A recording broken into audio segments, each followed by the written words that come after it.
Hi good morning. सीधा सौदा के आज के इस मंडे एडिशन में आप सबका स्वागत है। बदला बदला माहौल नजर आ रहा है आपको। खड़े भी हम। नीरज वाजपेयी कल खाना बना रहे थे, पता नहीं उसके बाद लास्ट अपडेट आया नहीं है। तो आज सुबह दिखे ही नहीं वो। तो खाना भी गया और न्यूज आज हमें खाना भी, तो आज फास्टिंग पे हम दोनों। लेकिन हम दोनों आज ये सीधा सौदा का मुकाबला क्या, स्टॉक्स हाईलाइट करेंगे। कुछ 20 स्क्रीन पर आएगी। थोड़ी सी क्या है, आदत से अलग है। 5 हफ्ते से हम देख रहे थे काफी हद तक बैट्समैन के फेवर वाली पिच। अब जो थोड़ी तस्वीर बन रही है, कल रात में क्योंकि नीरज जी थे नहीं, तो इन्होंने वो क्या कहते हैं, वो डालते हैं ना जब बारिश वारिश आती है, तो कवर वो कवर डले नहीं। दिखाइए जरा एसजीएक्स निफ्टी स्क्रीन पे, वो दिखाएगा दबाव के साथ भारतीय बाजारों की फिर शुरुआत होगी। फिर इसलिए यूज कर रहा हूं क्योंकि फ्राइडे को हमने देखा था 200 पॉइंट का निफ्टी पे दबाव आता। दिन के लोज पे जाके भारतीय बाजार बंद हुए थे। आज सुबह 70 पॉइंट की और कमजोरी। और ये क्यों हो रहा है? क्योंकि ग्लोबली सिमिलर सिनेरियो पेंट हो रहे हैं। ग्लोबली बहुत अच्छे मूव्स के बाद इवन यूएस में बुल्स और बियर्स के बीच में टसल है, थोड़ा सा कंसोलिडेशन, और कंसोलिडेशन के बाद अब वीकनेस की इंडिकेशन। फ्राइडे का यूएस दिखाइए डॉक्टर साहब क्विकली स्क्रीन पे। तीनों बेंचमार्क्स प्रेशर में, दिन के लोज पे यूएस मार्केट्स बंद होते हुए नजर आए थे। ये आपकी स्क्रीन पे दबाव था ये फ्राइडे का, और उसके ऊपर आज सुबह के फ्यूचर्स और आधे % की नरमी के साथ, कमजोरी के साथ ट्रेड कर रहे हैं। और सिर्फ कंसर्न अब बन रहा है वो सितंबर की फेड मीट, जो शायद इन्फ्लेशन के आंकड़ों के बाद बाजार मान रहा था 50 बेसिस पॉइंट की तरफ फेड बढ़ जाएगा 75 के 2 हाइक्स के बाद। अब डाउट्स क्रिएट हो रहे हैं। अब लग रहा है शायद एक और 75 बेसिस पॉइंट्स का हाइक। तो वो फेड मिनट्स वो बात हाईलाइट कर रहे थे।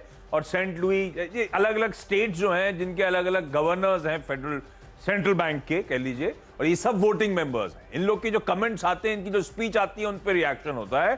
तो सेंट लुई के जो गवर्नर साहब थे, उन्होंने भी 75 बेसिस पॉइंट्स की बात छेड़ी। तो ये जो, और ये सब रिफ्लेक्ट, ये सिर्फ इक्विटी की कहानी नहीं है कि सिर्फ नर्वस हो गए। बॉन्ड यील्ड्स इंचअप करती ही चली जा रही हैं। आपकी स्क्रीन पर आनी चाहिए। 109 तो बॉन्ड यील्ड्स के हाईज हैं, और हम धीरे धीरे उसी तरफ बढ़ रहे हैं। तो वो दिखा रही है हॉकिशनेस टुवर्ड्स पॉलिसी, और इसीलिए आप देख रहे हैं स्क्रीन पे नर्वस। ऐसे में इसमें मन क्या बन रहा है, थोड़ा सा पिच बदल गई है। जब बाय ऑन डिप्स रहेगा कि नहीं, वो फ्राइडे को हुआ नहीं, उससे कन्विक्शन थोड़ा चला गया। फ्राइडे को आमतौर पे आदत ये थी कि डिप्स में खरीदारी। फ्राइडे को देखिए स्क्रीन, जब आपकी हफ्ते को आएगा ट्रेड, तो रिकवरी का वो ही नहीं था। दिन के 2 दिन पहले थर्सडे के आसपास जब बाजार तेजी में था, तब मार्केट रूमर शुरू हो गया था, नया ऑल टाइम हाई बनेगा, नया ऑल टाइम हाई बनेगा। 2 दिन में एफआई की सेलिंग जब आई, उस थर्सडे को एफआई की सेलिंग आई, उसके बाद से रूमर खत्म हो गया कि अब नया ऑल टाइम हाई बनेगा। लेकिन फ्राइडे को एफआई की वापस बाइंग आई थी। लेकिन अब वो एडजस्टमेंट का बाइंग है कि बाइंग चल ही रहा है, ये क्रूशियल है। कैश मार्केट में एफआई की बाइंग अभी तक चल रही है। पिछले अगर 1 महीने में नजर डालेंगे, फ्राइडे को भी चल रही थी, लगातार बाइंग चल रही है। तो इसलिए ये तो एक ऐसा ट्रिगर है जो बाजार को शायद स्पेस दे रहा है। रिसेंटली कुछ जो डेस्क पे बातचीत हुई थी, वो डेस्क के हिसाब से कि आप जो एफआईज की सेलिंग है, मेजर सेलिंग है, वो शायद ना देखने को मिले। तो एफआईज की बाइंग होएगी या नहीं कंटिन्यूसली, ये कहना मुश्किल है। लेकिन एफआईज की सेलिंग हाई इंटेंसिटी के साथ अब नहीं होनी, जो पहले हम देख चुके हैं। 2-3 डेवलपमेंट में, एक चाइना ताइवान, अगर वहाँ कुछ और बड़ा एस्केलेशन होता है तो रीज़न बिगड़ सकते हैं मार्केट के। लेकिन अदरवाइज सो फार कैश की सिचुएशन बाजार में ठीक ठाक ही दिखाई पड़ रही है। और बहुत सारे मिड कैप, स्मॉल कैप अभी भी उतनी बुरी तरह से भागे नहीं है जितनी बुरी तरह से पहले भाग चुके थे। तो कहना मुश्किल है। 16,760, 17,760, 17,600 की रेंज में शायद पुल बैक भी रहे, और जो यूजुअली आमतौर पे देखने को मिला भी है। नज़र रखते हैं खैर उसके ऊपर भी। लेकिन सो फार जो मार्केट्स में स्टॉक्स है जिनके ऊपर आप नज़र रखेंगे, वो तेज़ी की साइड ही सारे मैंने चुने हैं। तो उसमें मेजरली मैंने चुने हैं। उसमें पहला नाम रहेगा लार्सन एंड टूब्रो का। L&T तो ऑलरेडी कैपिटल गुड्स जाइंट है, मेजर है, और लास्ट क्वार्टर के नंबर्स भी स्ट्रॉन्ग थे, स्टैंड लोन बेसिस पे भी, कंसो बेसिस पे भी। इस बार इसको चुनने की वजह है, पहले तो कंपनी का जो नया ग्रीन हाइड्रोजन प्लांट है वो शुरू हुआ है। ये कंपनी के लिए कैप्टिव प्लांट है, वैसे कि इतना बहुत बड़ी इसकी इंपॉर्टेंस नहीं, लेकिन हाँ क्योंकि कैप्टिव है तो इनके मार्जिन्स को और बेटर साइड पे लेकर जा सकती है। और ये ग्रीन हाइड्रोजन प्लांट कंपनी के लिए इन हाउस एक बढ़िया काम करेगा हजीरा में। तो ये लिहाज से इसको चुना गया है। वैसे भी लास्ट क्वार्टर के नंबर्स बेटर थे, और टेक्निकली भी देखें तो जो जानकार हमारे साथ जुड़े थे आज थोड़ी पहले, राजेश सतपुते साहब थे, वो भी कह रहे थे कि उनकी बाय लिस्ट में ये है। 1900-2000 के ऊपर जाने की बातचीत वैसे भी की जा रही है। स्टॉक ने तेज़ी पकड़ी है, लेकिन कोई भी डिप एक अच्छे स्टॉक एवेन्यू के तौर पे इसे देख सकता है। तो अदरवाइज भी इसके ऊपर आप नजर रखेंगे। दूसरा नाम रहेगा इंडिया बुल्स हाउसिंग का। आमतौर पे इसके जिक्र नहीं होता, लेकिन इसको आप अगर देख भी रहे हैं तो सिर्फ न्यूज़ फ्लो या मोमेंटम के आधार पर देखेंगे। यहाँ पे कंपनी की एक बोर्ड मीटिंग है जहाँ पर इनकी एजीएम अक्टूबर में बेसिकली, और उसके टाइम पे ये कंपनी एक फंड रेज करने जा रही है और करीब करीब 500 बिलियन रुपीस के आसपास की एक मासिव रकम जो है वो कंपनी जुटाने जा रही है डिबेंचर्स, नॉन कन्वर्टेबल डिबेंचर्स के जरिए। वैसे भी शॉर्ट कवरिंग कैंडिडेट है, अगर थोड़ा बहुत मार्केट में शॉर्ट कवर होते हैं तो ये शायद मूव दिखा भी दे। हायर लेवल में 330 से टूट के करीब डबल डिजिट में चला गया था, वहाँ से पुल बैक दिखाया, तो उस लिहाज से भी आप नजर रखेंगे। लेकिन ये सिर्फ आप न्यूज़ फ्लो बेस या इवेंट बेस इसको ध्यान रख सकते हैं। तीसरा नाम रहेगा इंसेक्टिसाइड्स इंडिया का, जहाँ पे कंपनी के बोर्ड ने जो फ्राइडे को एक अप्रूवल दिया है बोनस को लेकर, जहाँ पे बोनस आया कंपनी के हर एक शेयर के ऊपर 2 शेयर का। तो ये एक ट्रिगर के तौर पे कामकाज करेगा। दूसरा, मॉनसून और जो डिमांड है पेस्टिसाइड्स इंसेक्टिसाइड्स की, वो भी इस कंपनी के लिए टेलविंड के तौर पे काम कर सकती है। तो उस लिहाज से भी आप नजर रखें। तो तीसरा स्टॉक रहेगा जहाँ पे आप फोकस करिएगा। अच्छा, शुरुआत ग्रीन के साथ करिए, लेकिन मिलजुली टीम है, ऐसा नहीं कि सारे के सारे लार्जली हारे हों, मिक्स्ड है। सोना BLW प्रिसीजन फोर्जिंग्स, अब आज क्या है कि वो कहते हैं ना टेलविंड, दिक्कतें थोड़ी ज्यादा है, तो पता नहीं किस हद तक परफॉर्म कर पाएगा। हालांकि फ्राइडे को भी आपने नोटिस करा होगा, जब बाजार पिट रहा था ये फ्लैट ही बंद होता, इनफैक्ट इन ग्रीन बंद होता हुआ नजर आया। सोना BLW जो लार्ज ट्रेड कंज्यूमेट हुआ है ना, उसमें कई सारे मार्की इन्वेस्टर्स चेक इन कर गए। तो एक ओवरहैंग खत्म हुआ है, पिटा हुआ स्टॉक है जो अट्रैक्टिव लेवल्स पे खड़ा हुआ है। खैर, हुआ क्या है, SBI म्यूचुअल फंड ने अपडेट शेयर करा फ्राइडे को बाजार बंद होने के बाद कि इन्होंने अपनी तमाम स्कीम्स में ऑलमोस्ट 1.5 करोड़ शेयर्स उठाए हैं इस कंपनी के, 2.5% स्टेक उठा लिया है। तो SBI MF के पास ऑलरेडी 3.25% स्टेक था, जो बढ़ाकर 5.25% के पार चला गया। खुले बाजार से स्टेक उठाए गए। रखिए सोना BLW को रडार पे। अब एक्यूमुलेशन के जोन हो सकती है शायद स्टॉक के लिए, नॉट नेसेसरली आज ही इन ग्रीन बढ़िया। इसने एक फेज 3, ये पिटा हुआ स्टॉक है, बीच में अच्छी खबरों के बावजूद ये स्टॉक रिएक्ट नहीं कर रहा है, ये भी ध्यान रखिएगा। बिल्कुल बियर ग्रिप में पड़ा हुआ है, और जब तक मेरा मानना है कि सतपुर साहब के रडार पे नहीं आता तब तक इसका मीनिंगफुल कुछ भला होना नहीं है, और आ नहीं रहा उनके रडार पे। लेकिन आज खबर बताता हूं आपको, इसकी एक होली ओन सब्सिडरी है शिल्पा बायोलॉजिकल्स। उसने फेज 3 ह्यूमन क्लिनिकल स्टडीज इस कंपनी के पहले बायोसिमिलर की पूरी कर ली है, और उस स्टडीज को, उस डॉजियर को इसने CDSCO को रिव्यू के लिए और मार्केटिंग और मैन्युफैक्चरिंग लाइसेंस के लिए भेजा है। तो अगर ये अप्रूव हो गया तो ये पहली होगी इंडिया में इस कंपनी की बायोसिमिलर। आप रखेंगे अच्छी खबर शिल्पा मेडिकेयर को लेकर। और ये पिटा हुआ स्टॉक जब मैं कह रहा हूं तो 650 वाला स्टॉक है, जो आपको 383, 650 वाला मतलब साल के हाईस थे। इस तरह से मैसिव करेक्शन के साथ इस समय कामकाज होता हो, ईयर लोज के आसपास पड़ा, ये ध्यान रखिए। ग्रीन लैम्प इंडस्ट्रीज, ये ऐसा नहीं है कि नहीं चला हुआ है, 425 वाला स्टॉक है जो अभी भी 350 ऑड जोन के आसपास ट्रेड करता हुआ नजर आएगा। इसने अपडेट शेयर करा, ये कह रहे हैं इनकी एक 3.4 मिलियन लैमिनेट शीट की कैपेसिटी जो है उसने 20 अगस्त से, आज 22 है, सैटरडे से कामकाज की शुरुआत करी। और ये जो नई फैसिलिटी आई है, जब ये अपने ऑप्टिमम कैपेसिटी यूटिलाइजेशन पे होगी तो 150 करोड़ रुपए के एडिशनल रेवेन्यूज ये लोग वहां से मोबिलाइज करते हुए नजर आएंगे। इनफैक्ट यही नहीं, ये कुछ और अपग्रेड्स वगैरह कर रहे हैं अपनी प्रोसेसेस के साथ, जो Q4 में, इसी FY23 के लास्ट क्वार्टर में, अभी हम Q2 में बैठे हुए हैं, Q4 में कमीशन होते हुए नजर आएंगे, और वो एडिशनल 250 करोड़ रुपए रेवेन्यूज जनरेट करते हुए नजर आएंगे जब, अगर उस तरह का डिमांड होगी। लेकिन होपिंग उस तरह की डिमांड ट्रैक्शन कंटिन्यू रहेगा। ग्रीन लैम्प के लिए अच्छी खबर, शायद स्टॉक इन ग्रीन आज के ट्रेडिंग सेशन में कामकाज करे। इनफैक्ट सोना BLW अगर आपकी शीट में नहीं होता तो मैं उसको शामिल कर लेता, क्योंकि कल जिस तरह के उसमें न्यूज़ फ्लोस चल रहे हैं। और भी कुछ आ रहा है क्या? नहीं, उसमें हुआ क्या है, जो ब्लॉक हुआ था, जिसमें उसकी अपडेट्स आ रही हैं, KKR ने एग्जिट किया था, उस ब्लॉक के सेग्रीगेशन आ रहे हैं, कौन कौन से फंड्स ने उसके अंदर पार्टिसिपेट किया है, पहला। दूसरा, हायर लेवल से, मतलब 3 दिन पहले ये स्टॉक करीब आपको 575 675 की रेंज में कहीं कामकाज करता हुआ दिखाई पड़ रहा था, और वहां से सडनली क्रैश होकर 520 रुपए तक पहुंच गया। तो 3 दिन के अंदर इसने ऑलरेडी पिटाई देखी, फिर ब्लॉक देखा, ब्लॉक के बाद भी पिटाई देखी। तो अब 500 रुपए के आसपास, 505 का ब्लॉक हुआ है पूरा, 505 से लेकर 512-13 की रेंज में पूरा ब्लॉक खत्म हुआ है। तो इसमें डाउनसाइड जो है वो सिर्फ वही 505-512 तक का ही है, क्योंकि जब फंड्स वहां पर एंट्री कर सकते हैं तो स्टॉक ऑलरेडी उससे नीचे क्या ही जाएगा। को प्रमोटर माल छोड़ा और अभी भी 1/3 छोड़ दिया, 2/3 का ओवरहैंग बच गया मेरे लिए। हाँ, तो वो तो आप वो एक इशू आ गया मेरे, बाकी तो कंपनी ठीक है। अगर वो प्रॉफिट थोड़ा बहुत लेना भी चाह रहा तो क्या ही दिक्कत है, 5 गुना ले गए। हाँ तो अगला 5 गुने में शायद निकाले उसके बाद। तो इसीलिए केकेआर ने पूरा एग्जिट नहीं किया, पार्शियल एग्जिट था। और उसके बावजूद एसबीआई म्यूचुअल फंड ने 2.5% जो स्टेक से 5% किया, इसमें मल्टीपल स्कीम्स के अंदर किया है। पहले एक स्कीम में था, फिर 2 स्कीम्स में और एडिशन है। तो ये डिस्क्लेमर कल दिया उन्होंने और एक बढ़िया मूव शायद इसके अंदर देखने को मिल सकता है, उस लिहाज से भी आप नजर रखेंगे। अच्छा, अब मेरी तरफ से बाकी जो 3 स्टॉक हैं उसमें एक नाम है टाटा कम्युनिकेशन। शुक्रवार को इसने एक नया ब्रेकआउट दिया और जो जानकार हमारे साथ जुड़े थे उन्होंने भी ये बात कही कि जिस तरह से इसमें मूव आया है 1118 1120 की रेंज में और उससे ऊपर ये चलता हुआ दिखाई पड़ा है, वो शायद इसमें एक बढ़िया मूव आगे भी फॉरवर्ड ले आ सकता है। 1640 के आसपास के हाइज, 810 रुपये 880 रुपये के आसपास के लोज, वहाँ से एक पुल बैक 1125 के आसपास कामकाज करा। तो शायद जो मोमेंटम है टाटा कम्युनिकेशन का ये कैरी फॉरवर्ड होता हुआ दिखाई पड़े, किसी भी डिप में एक शायद पुल बैक इसमें देखने को मिल सकता है।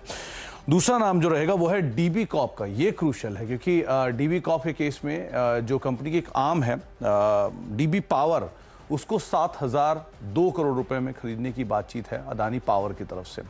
और ये जो एक्विजिशन है ये कंपनी के लिए इम्पैक्ट कर सकता है क्योंकि एंटरप्राइज वैल्यू है 7,002 करोड़, जिसमें ये सौदा हो रहा है डीबी पावर का। और डीबी पावर से रिलेटेड अगर आप कोई स्टॉक उठाना चाहेंगे मार्केट में, डीबी कॉर्प ही लिस्टेड है, तो शायद इस स्टॉक में आज इस सौदे का एक रिएक्शन देखने को मिल सकता है। तो आप डीबी कॉर्प के ऊपर नज़र रखें, मोमेंटम बेस्ड स्टॉक रहेगा, तो आप न्यूज़ फ्लो मोमेंटम के आधार पर ही नज़र रखेंगे। लास्ट क्वार्टर के नंबर भी आए थे, मैनेजमेंट भी हमारे साथ मौजूद हुई थी, उन्होंने भी बात कहा था कि डिजिटल रेवेन्यू का एक बहुत स्ट्रॉन्ग परफॉर्मेंस लास्ट क्वार्टर के अंदर देखने को मिला। स्पेशली जो रीजनल प्लेज हैं वो काफ़ी बेहतर करके गए हैं क्यू ऑन क्यू बेसिस पर। तो उस लिहाज से आप डीबी कॉर्प के नंबर्स भी ठीक ठाक थे और अब न्यूज़ फ्लो भी आ रहा है, तो न्यूज़ फ्लो का भी इम्पैक्ट आता हुआ दिखाई पड़ेगा। और अगर एक शेयर और देखना हो तो वो है यूनाइटेड स्पिरिट्स, जिसके ऊपर आप नज़र बना के रख सकते हैं। रेंज के लोअर एंड पे स्टॉक ऑलरेडी कामकाज कर रहा है। आमतौर पे जो इसकी लोअर रेंज है वो 780, 771, 772 के आसपास होता है, जहां से इसमें एक पुल बैक आता है। वैसे भी हायर लेवल्स के पिछले क्वार्टर के नंबर्स देखेंगे तो करीब 1,000 रुपये के ऊपर के हाइस थे। लास्ट क्वार्टर जो ये क्वार्टर के नंबर आए हैं उसमें एक बड़ा डिप आया था नंबर के बाद, और नंबर के डिप के बाद ये कंसोलिडेशन में ही है। तो कंसोलिडेशन तो ऐसा भी ईज आउट होता है और ऊपर की तरफ निकलता है, तो शायद 800 के जोन्स को ईजिली अचीव कर सकता है। तो उस लिहाज से आप इस पर नजर रखें, शायद यूनाइटेड स्पिरिट्स में एक पुल बैक देखने को मिल सकता है। अच्छा, क्विकली अगले स्टॉक्स में एक और ग्रीन है पहले तो, वो है रेपको होम फाइनेंस। अब ये फ्राइडे को बहुत वॉल्यूम प्राइस एक्शन पिकअप हुआ है, तो जरा वॉच आउट करेंगे। खुलते ही उस तरह की तेजी बन रही नहीं बन रही, चेकआउट करना है। तेजी और वॉल्यूम प्राइस एक्शन इसलिए हुआ था, FII Omnis portfolio global emerging markets ने इक्विटी अपॉर्चुनिटी फंड ने दरअसल इसमें 4.7 4.8 लाख शेयर्स फ्राइडे को खरीदे, ये अपडेट आया था। 350 के साल के हाइज वाला स्टॉक। अब लाल वाले देखिए, एक है मिसेस बेक्टर फूड स्पेशलिटीज। इसमें Bajaj holding and investment, Bajaj holding and investment इसकी एक नॉन प्रमोटर शेयर होल्डर है, जिसके पास 7.8 लाख शेयर्स यानी कि 1.33% बेक्टर फूड्स की इक्विटी का है। उसका एक आधा चंक कह लीजिए 3.25 lakh shares, 3.22 lakh shares Friday को बेच दिए गए 360 के भाव पे। तो इस स्टॉक को रेड रखा है मैंने। ओरिएंटल होटल्स, बहुत अच्छे मूव्स होटल स्टॉक ने एंजॉय करे, अब वहां पे प्रॉफिट बुकिंग हो रही है। निप्पॉन इंडिया म्यूचुअल फंड ने इसके 2 लाख शेयर्स फ्राइडे को बेचे और इसने बहुत अच्छे मूव्स एंजॉय करे। ये 30 वाला 35 वाला स्टॉक ये 70-75 की जोन्स तक गया था, वहां से करेक्शन की शुरुआत हुई है, प्रॉफिट टेकिंग देखने को मिल रही है। इसको भी रेड क्लासिफाई कर रहा हूं। इस नोट पर क्विकली छोटा सा ब्रेक के उस पार हम दोनों की टीम्स के बचे हुए या अगले 4 स्टॉक्स डिस्कस करेंगे। आप देख रहे हैं सीधा सौदा, और अब तक 12 शेयरों पर हम चर्चा कर चुके हैं, जिसमें ज़्यादातर शेयर अभी तक तो पॉजिटिव साइड पे जिनमें न्यूज़ फ्लोज हैं। अब बात करते हैं उन स्टॉक्स की जहां पर कुछ और पॉजिटिव या नेगेटिव ट्रिगर्स बनते हुए दिखाई पड़ सकते हैं। तो एक स्टॉक जिन पे आपको नज़र रखनी होगी वो होगा मारुति। मारुति में न्यूज़ फ्लोज भी काफ़ी हैं, खास तौर से इनके नए लॉन्चेस को लेकर भी, और गोइंग फॉरवर्ड जो कंपनी की तरफ से रिसेंट बयान आते हुए दिखाई पड़े। उन्होंने कहा कि एक अच्छी पाइपलाइन है जो कि वो गोइंग फॉरवर्ड लॉन्च करते हुए दिखाई पड़ सकते हैं। पहला पार्ट। दूसरा, इनपुट कॉस्ट का इम्पैक्ट ईज आउट हो गया है, डिमांड वापस पिकअप कर रही है, और सो फार जो बाकी फेस्टिवल डिमांड है उसके लिए भी कंपनी गियर अप कर रही है। तो उस लिहाज से आप मारुति नज़र रखेंगे। चार्ट वाइज भी सिचुएशन थोड़ी बेटर दिख रही है, तो आप उस लिहाज से मारुति पे देख सकते हैं। अच्छा, 3 नेगेटिव साइड पे जो इन स्टॉक्स को आपको नज़र रखनी होगी, उसमें पहला नाम है IRCTC। 2 दिनों में बहुत ज़ोरदार तेज़ी दिखाई है स्टॉक ने, करीब 11-12% के आसपास की तेज़ी में मूव आ चुका है। और जो खबरें थी डेटा मोनेटाइजेशन पर, वहाँ पर सरकार की सफाई आ चुकी है, और हो सकता है इस क्लैरिफिकेशन के बाद उन्होंने ये बात साफ की कि उनका कोई ऐसा प्लान नहीं है। और जो प्लान उन्होंने टेंडर किया भी था वो भी उन्होंने वापस ले लिया है। तो शायद इसका एक इम्पैक्ट स्टॉक पे नेगेटिव साइड पे आता हुआ दिखाई पड़े। वैसे एक बड़ी तेज़ी दिखाई थी इसने, तो थोड़ा प्रॉफिट टेकिंग भी आ सकती है। इसके अलावा गुजरात गैस, जहाँ पर एक वीकेंड पे अपडेट किया है कि गुजरात गैस ने ये बयान दिया कि मोरबी सिरामिक यूनिट, जो मोरबी में मेजरली सिरामिक इकाइयाँ हैं, उन पर कंपनी की तरफ से जो सेल्स आती है, जो क्योंकि सिरामिक कंपनियों के लिए मेजर गैस सप्लायर होते हैं, तो वहाँ से जो सेल है उसमें 80% की गिरावट देखने को मिली और ये गुजरात गैस के लिए एक नेगेटिव ट्रिगर के तौर पे कामकाज कर सकता है। तो आज शायद स्टॉक में इस न्यूज़ फ्लो के इम्पैक्ट आता हुआ दिखाई पड़े। और लास्टली पीवीआर, दो बड़े ट्रिगर। पहला तो यूएस में सिनेवर्ल्ड का स्टॉक करीब 80-82% टूटा था और जो स्टॉक टूटा था ये बैंक्रप्सी करों के बीच में एक दिन में बंद हुआ, 52% तक आते हैं। ऐसा क्यों? वो बैंक्रप्सी की उन्होंने अपनी फाइलिंग की है, उसके बाद से स्टॉक में मेजर रिएक्शन देखने को मिला। तो वो तो रहा ही। और दूसरा इंडियन कंटेक्स्ट में भी अगर आप देखेंगे तो Q1 के जो रोबस्ट नंबर्स थे वो Q2 में फॉलो अप नहीं करेंगे। नहीं, बॉलीवुड रिलीजेस डिसअपॉइंटमेंट एक के बाद एक 3 डिसअपॉइंटमेंट वीकेंड क्या करूं फिर से जाके देखा तो एक भी ऐसी मूवी नहीं लगी हुई थी ना। नेक्स्ट वीक आनी है नहीं, और इनफैक्ट 50-50 करोड़ की लागत की मूवीज 1.5 करोड़ रुपए भी जनरेट नहीं कर पा रही हैं। तो मतलब उनकी रेंटल कॉस्ट, उनकी एम्प्लॉय कॉस्ट, ये भी शायद निकालना मुश्किल हो रहा है। तो शायद ये ट्रिगर नेगेटिव तौर पे कामकाज करेगा। 6% ऑलरेडी पीवीआर नीचे था, तो शायद ये अभी प्रिवेल करेगी बिकवाली इसके अंदर। वैसे भी नया ऑल टाइम हाई से टूट रहा है, तो उस लिहाज से आप नजर रखें, शायद थोड़ा प्रेशर यहाँ पर अभी भी एक्सटेंड होता हुआ दिखाई पड़ सकता है। ओके, अच्छा, किर्लोस्कर इलेक्ट्रिक कंपनी, रेड रख रहा हूं इस स्टॉक को। बहुत अच्छे मूव्स एंजॉय कर रहे हैं। साल का चार्ट भी डायरेक्टर साहब स्क्रीन पे दिखा देंगे आपको। इन्होंने 2019 में एक जेवी एग्रीमेंट करा था electro drive power train solutions के साथ। भाई तब कहा गया था कि दोनों मिलकर हर तरह की इलेक्ट्रिक व्हीकल्स के लिए इलेक्ट्रिक मोटर्स बनाने का काम करें। वीकेंड पे अपडेट आया, ये जेवी टर्मिनेट कर दिया गया है।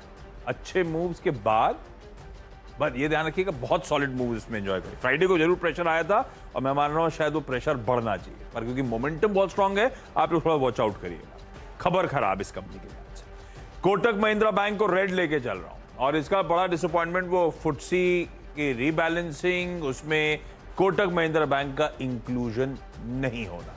तो कोटक ने पिछले हफ्ते अच्छे मूव्स रह के आउट परफॉर्मेंस दिखाया था। जब बाकी प्रीयर्स बैंकिंग स्टॉक ठंडे पड़ रहे थे, कोटक आउट परफॉर्म कर रहा था और अब ये इंक्लूजन ना होना एक डिसअपॉइंटमेंट है। अगर वो फ्रेश फ्लोज, पैसिव फंड्स आने की बात बाजार एक्सपेक्ट कर रहा था, तो वो अब नहीं आने वाले, इसीलिए रेड लेके चल रहा हूं इस स्टॉक को। पिरामल एंटरप्राइजेस, खैर ये सरप्राइज नहीं है क्योंकि ये डीमर्जर कर रहे हैं, उसके चलते एक्सक्लूजन हो रहा है। पर इस एक्सक्लूजन का मतलब हम महीने के एंड में आके खड़े हुए हैं। इस महीने के एंड को जब रीबैलेंसिंग होगी तो $150 मिलियन, करीब 60 लाख शेयर्स पिरामल एंटरप्राइजेस के बिकते हुए नजर आएंगे, क्योंकि उस इंडेक्स के ये बाहर होता हुआ आपको नजर आएगा। और लास्ट में थायरोकेट टेक्नोलॉजीज को रेड में रख रहा हूं।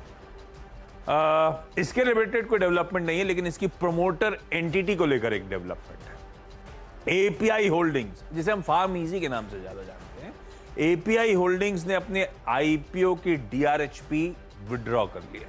अब वो आईपीओ नहीं लाएंगे, किसी और मींस के थ्रू अब वो फंड रेजिंग करने की कोशिश करेंगे।